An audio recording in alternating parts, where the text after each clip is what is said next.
In this video, I bend the rules of woodworking in order to build my most unique piece yet.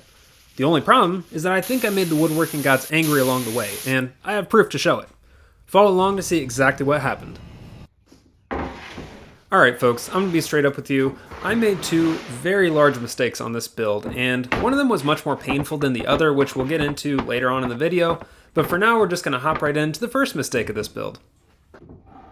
The beauty of woodworking is that most mistakes can be avoided if you just plan ahead and take your time, and normally I do both those things pretty well, but I did leave one very important detail to chance this time.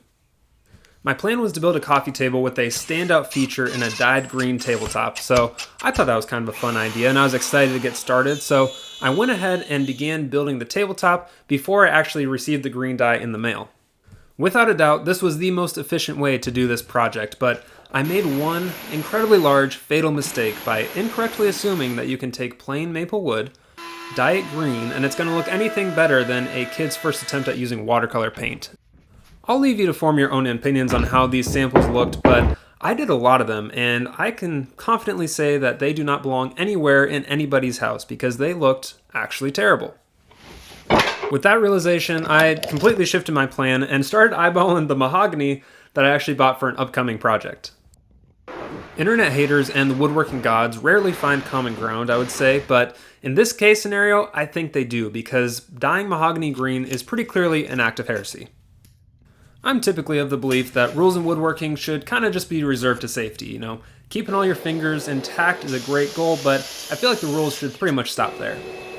After all, building a piece of furniture is definitely an artistic endeavor, so I normally kind of laugh at the idea of woodworking gods even caring about me dyeing mahogany green, but in this case I actually do have concrete evidence that they do in fact care, and I don't think they're happy about it.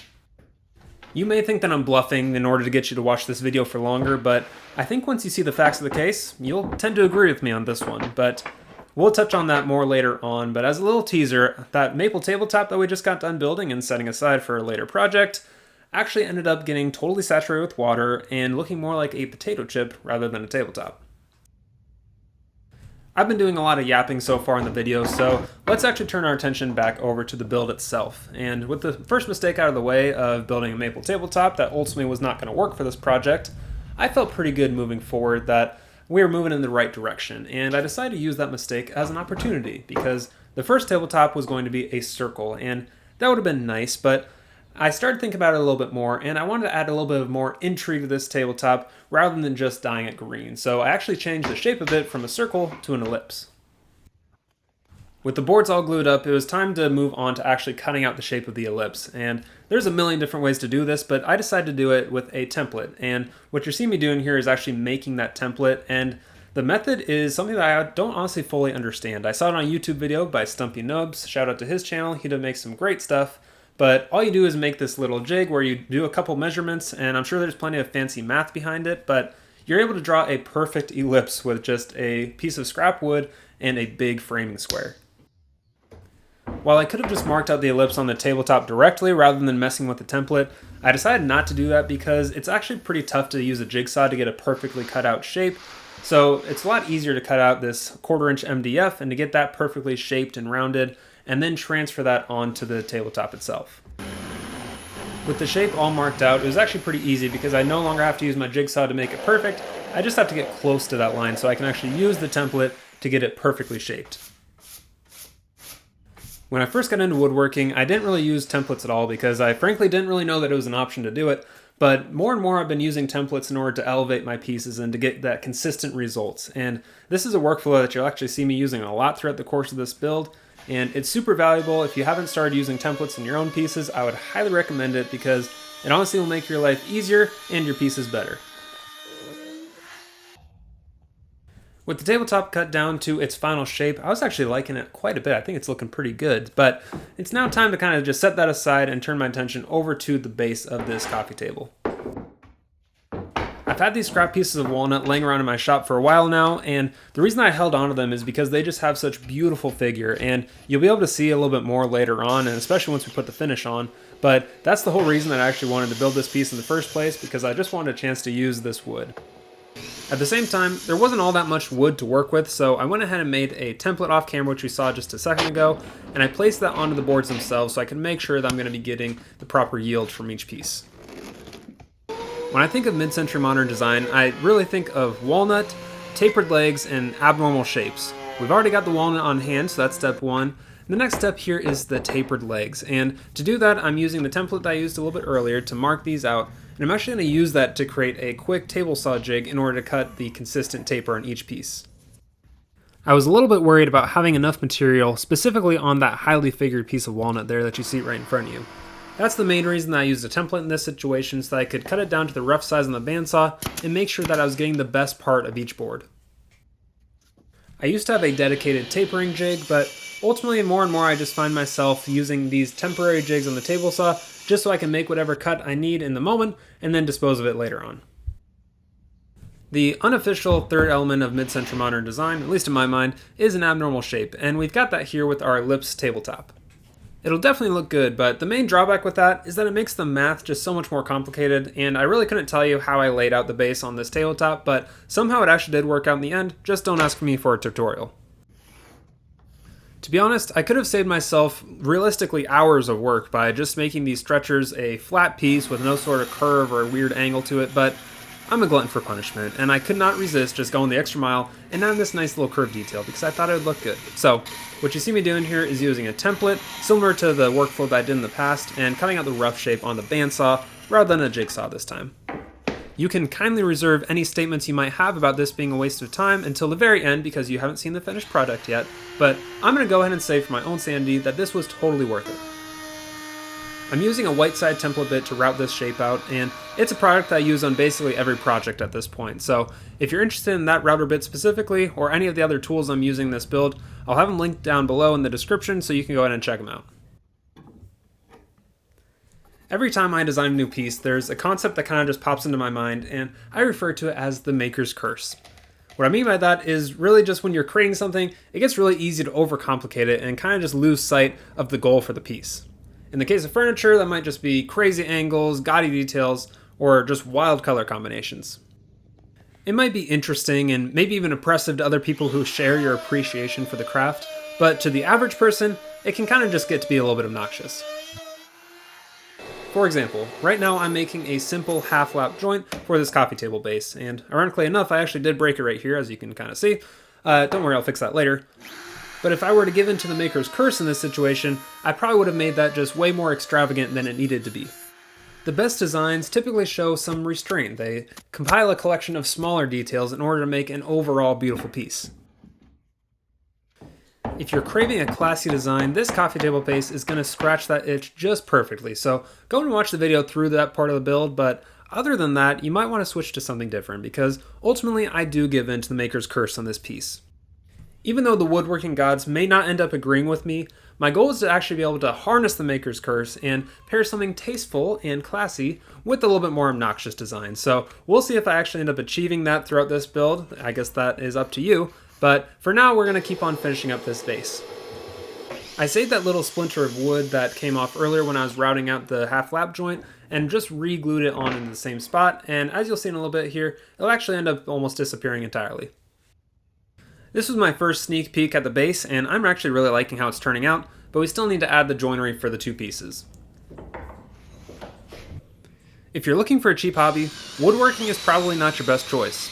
Between the cost of tools, bits, blades, workbench, shop space, dust collection, which is no fun to spend money on, and all the fancy hand tools that are shockingly expensive, the cost can add up really quickly, but I hope that doesn't hold you back from actually getting started in it, because the reality is pretty much nobody starts off with all the fancy tools. And fortunately, you can build some really cool pieces with a pretty minimal tool set. Now, if you're anything like me when I was first getting started in woodworking, I wanted to make sure that the tools that I bought were the absolute essentials, something that I could use all the time, and something I held off on buying for way too long was a decent dowel jig like I'm using here. Being able to make quick, strong joints is super underrated, so if you haven't bought one of these yet, I'd recommend making that one of your next purchases. The beauty of woodworking is that almost any mistake that you make can be fixed, and if you watch my channel for a while, you know that that's the case. Except for when you build a tabletop out of the wrong species of wood entirely. That's pretty tough. But, as you can see here, I ended up splitting off that piece of wood on the base earlier and was able to repair it to the point where it almost completely disappeared. Also, this fit is really nice. Not all my joints are that perfect. At first glance, you might think that I built the base too small for the tabletop, and while I am definitely not above making that mistake, this was actually by design.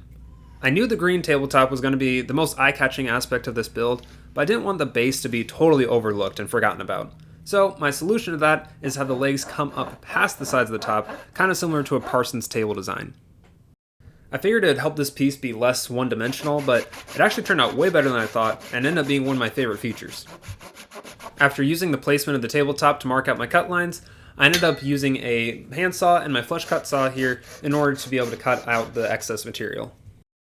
I actually really like this flush cut handsaw, but it is by no stretch of the imagination intended to cut off pieces this large. It's meant for cutting off dowels and stuff like that, but you can't always have the perfect tool for the job.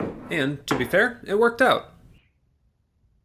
Whenever somebody gets a haircut or just a little trim, it's really easy to notice that they look a little bit fresher, a little different somehow, but it can be hard to kind of put your finger on why they look different. In woodworking, the equivalent to that is an edge profile. You probably won't notice it right away unless you're really studying the piece, but it can actually make all the difference in how the overall piece looks. On most of my builds, I use a router and some sort of edge profile bit in order to just break that edge a little bit, make it less sharp, and add a little bit of dimension to the piece. A 1/8 inch round over bit is my go-to for a lot of instances, and that's what I use for the outside of the legs, but for the inside tapered portion, I wanted to do something a little bit different, and the way that I'm doing that is with a heavy round over that tapers into a soft round over. I like to stick to power tools most of the time because it's frankly just way less labor intensive, but as far as I'm aware, there is absolutely no way to do a tapered round over like this with any sort of router bit, so I started off with a heavy round over and then used a hand file to taper those in nicely. It may not be a detail that anybody else would notice, but I really liked it. If there is one regret that I have coming out of this build, it is not the mistakes that I made actually, it's this cut right here because it felt bad in the moment and it looks bad watching it back because that router did not feel stable and I felt like it was just going to jump out at me the entire time. What I should have done and what I will do moving forward is just use a hand file to do all those soft cushioned edges. It'll end up with the same result and a whole lot less dangerous. After the round over and the file, this thing just needed a little bit of hand sanding to get it kind of tuned into its final shape. With all the shaping complete, the last step of this base was to actually do the final glue up. One of the advantages to using some sort of joinery in your pieces is that when you go to actually glue it up, it just makes the process so much easier. Rather than having the piece of wood wanting to slide all over the place, you put a little bit of glue in here, squeeze it together with the clamps, and it ends up just being perfect because the joint itself is basically holding itself together throughout the entire process. After going through all the effort to get this base sanded and ready for finish, the last thing that I wanted to do was have that ruined by glue squeeze out when I do this final joint here. So I went ahead and just taped off the joint to make sure that none of that glue squeeze out will get on the piece itself and be able to go straight to finish after this. Speaking of finish, our last step before that is just to add a matching edge profile to the tabletop, similar to what we did on the base itself. This should help tie the whole piece together and will ultimately make that edge not quite so sharp. With the tabletop done, it was time to apply our green dye, and I already know what you're thinking. Yes, I did plenty of samples on the mahogany just to make sure I liked how it looked, but I just didn't want to show you yet because that would ruin the surprise, and I didn't want to spoil the end result. That being said, this is actually the beginning of my second mistake on this build, and I promise this one hurt much, much more. After mixing the dye concentrate with just normal tap water, I was ready to start applying the dye to the piece, and the only real trick here is that you have to maintain a wet edge the entire time. It's pretty easy to maintain a wet edge when you're using a water-based concentrate like this, but if you don't do that, it'll end up resulting in some lap lines that are just ugly and extremely noticeable. If you listen really closely throughout this process, you can actually hear the woodworking gods screaming their displeasure as I'm dyeing this mahogany green, but they will actually end up getting their revenge, so don't you worry. But for the time being, I'm actually really liking how this green is turning out. I used a disposable foam brush in order to apply the dye in this situation, and I don't mean to foreshadow too much, but if I were to do this again, I would actually use just a rag because it'd be a little bit easier to work the dye into the grain itself. Once the water has a chance to evaporate from the dye mixture, we're left with kind of just like an ugly flat green tabletop, but once we get the top coat applied, it's actually going to make that grain kind of reappear and really pop. I don't have a dedicated spray booth of any sort, so I like to go with hand-rubbed finishes most of the time, but in certain situations it just makes way more sense to use a sprayed-on finish. In this case, a hand-rubbed finish would likely end up pulling up some of that dye, re-wetting it, and just making the finish look cloudy overall. As I hit the base with its first layer of lacquer, this walnut grain is really showing through, and is just a good reminder of why walnut is my favorite wood to work with. Lacquer dries enough to recoat really quickly, so rather than trying to put on 2 or 3 thick layers of finish, I opted for just 5 or 6 nice thin coats to make sure that I was getting that even coverage and consistent results. Prior to finish, the green looked really dead and flat, but as I'm spraying this first coat on, you can really start to see the vibrance and the warmth come back to it, and the tabletop is looking pretty darn good. With just a few finishing touches left in the build, I was starting to feel pretty good, thinking that the woodworking gods, though they might be displeased with me, were not going to act up at all, and we were going to be able to get through this project just fine. The old 1-2 punch is coming up here real soon, but for now I just needed a way to attach the base to the tabletop, and to do that, I'm using these figure 8 fasteners. Whenever you're dealing with furniture made from solid wood, you have to account for seasonal wood movement. To do that, I'm using these figure 8 wood fasteners that allow the table to breathe and contract throughout the seasons. For the maker's mark on this piece, I ended up making a custom leather patch attached with some brass screws, and nobody will hardly ever see it, so it doesn't really matter that much, but I think it's just a fun little detail. It's right about here that I started to realize that I might have made a second crucial mistake on this piece, and it's pretty painful, but I'll just throw it back to me a couple months ago to tell you what happened. Well, as much as it literally pains me to say this, the piece is fully done, it's completed, and it looks just not quite how I wanted it to. The green just turned out a little bit darker than I wanted, and rather than it looking like vibrant, it just looks kind of muddy, especially with the dark walnut. So I want to do this piece justice, and this isn't doing it, so we're going to run it back.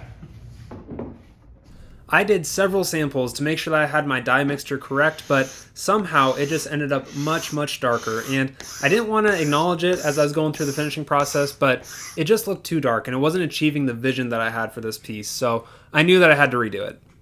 There's honestly not many things worse than getting to the end of a project and realizing that you have to redo something, because it costs time, money, and it's really just a bit of a drag. It does not feel good to be redoing it. But I had a vision for this piece, and I knew that I could achieve it if I just refinished the tabletop. So that's what I'm doing. As you saw just a second ago, the green dye was actually still deep into the pores of the wood grain, but fortunately I don't really have to worry about that because it'll all be getting dyed green again.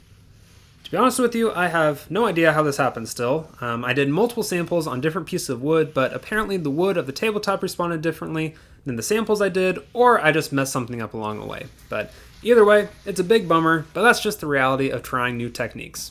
You're going to make some mistakes along the way, but the end result should be worth it. Hold up, here it is. I was not joking. The woodworking gods at this point intervened in this shameful project. I'd finished the tabletop and the green turned out absolutely perfect, but before I even had a chance to take the final pictures and videos of it, the woodworking gods made their presence felt. A tornado came through my neighborhood, the power was out, water got into my shop, and the ceiling actually caved in. Not a super fun deal. But I've heard from a reliable source that it was the second round of green dye that really set things over the edge for the woodworking gods, so I guess that can be avoided in the future. Unfortunately, my house and shop are out of commission for the next few months, and there will be a lot more details on that in my next video, but for now, I guess I can say that my furniture is actually tornado-proof. At the end of the day, this random Airbnb is not the place that I envisioned taking the beauty shots for this piece, but overall, I think it turned out really good. I wanted to build a tastefully obnoxious piece, and this is honestly everything that I had envisioned. It might not be your cup of tea, but I think it's really fun. If you want to see what happens to a woodworker that's been displaced from his shop, well, go ahead and subscribe so you can see the next video. Thanks for watching.